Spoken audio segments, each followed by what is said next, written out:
So, good evening po.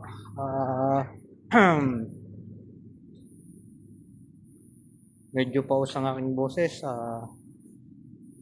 Out na po.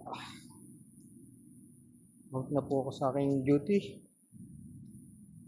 Ah, kanina po,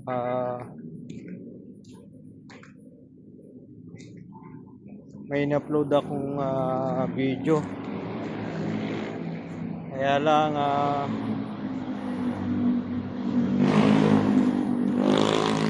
nagkaroon po ako ng violation sa YouTube ko po ini-upload. So, okay naman po siya nung in-upload ko sa FB Reels. Kaya lang, nung in-upload ko nga kanina sa YouTube, nagka-violation ako. Medyo nakaka-stress nga. Walang nagawa kundi burahin.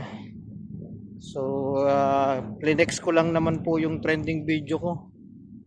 Kaya lang, wala tayong magagawa. Ayaw ni YouTube.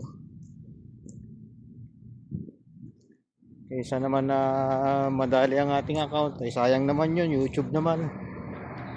So,